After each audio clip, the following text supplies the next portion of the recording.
Il est 8h11 sur Sud Radio avec Elisabeth Lévy comme chaque matin. Lévy sans interdit, bien sûr. Et dans un instant, mon invité politique, Elisabeth Lévy, bonjour. Bonjour Patrick, bonjour Laurie, bonjour à tous. Alors, vous voulez revenir sur cette décision du tribunal administratif qui vient d'annuler la délibération de la municipalité de Poissy et du maire de l'époque. Le maire qui voulait priver les familles de mineurs délinquants des aides communales, de certaines aides communales. Oui, alors c'était Carl Olive qui depuis est devenu député. Il avait fait voter cette mesure en février 2021 après une série de violences. Le Parisien, par exemple, parle de poubelles incendiées, de rixes, d'un local associatif attaqué et incendié. Et évidemment, à chaque fois, il y a des mineurs qui, à supposer qu'ils fussent interpellé, encouraient une tape sur les doigts. Alors, la sanction proposée par le Carl Olive était pourtant bien gentillette. Elle ne visait ni les allocations familiales, ni les prestations sociales nationales, mais certaines aides communales comme la contribution au passeport, loisirs ou culture. Si t'es pas sage, tu n'auras pas les misérables, ça doit être très dissuasif.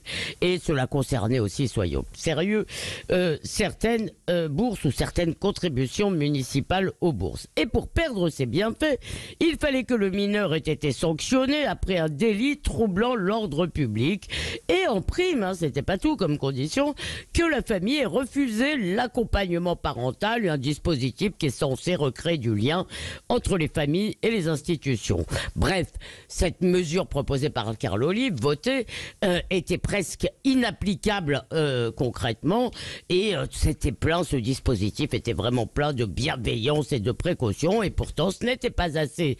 Pour le tribunal administratif de Versailles, saisi par la Ligue des droits de l'homme, il a annulé la délibération au motif qu'elle ne définissait pas assez précisément les infractions et les peines.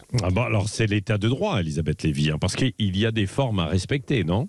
Oui, vous savez bien, cher Patrick, que le droit est affaire d'interprétation et en l'occurrence, on sacrifie l'esprit de la mesure et du droit à la lettre. D'abord, une municipalité élue démocratiquement a démocratiquement voté une mesure. Alors bien sûr, elle doit être conforme aux lois, au droit, mais pour casser cette expression du peuple souverain, il faut tout de même de solides raisons. Il faut que ses représentants donc aient pris une mesure grave. Et puis c'était surtout un coup de semonce ou un coup de com', comme on voudra. Carl Olive voulait surtout dissuader. C'était un message aux racailles bas de gamme qui pourrissent la vie des gens. C'était pas fait pour les gros dealers. On va frapper tes parents au portefeuille et c'est le rappel que la solidarité comporte des obligations.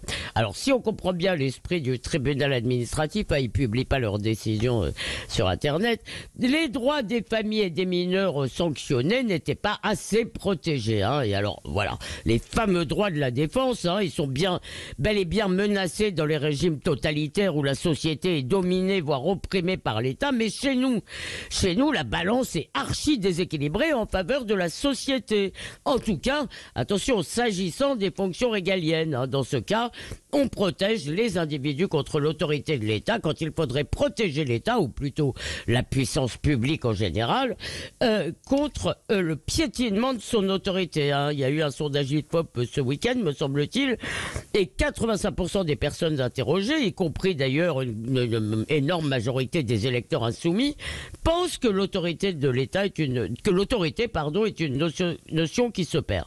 Alors en revanche, pendant le Covid, la justice administrative a validé l'interventionnisme obsessionnel de l'administration. Alors voilà, on finit par penser que l'état de droit, c'est ce qui désarme l'État face aux voyous, tandis qu'il l'encourage à persécuter d'honnêtes citoyens, faibles avec les forts, forts avec les faibles. Il ne faut pas s'étonner si beaucoup de Français n'aiment plus du tout l'état de droit. Merci Elisabeth.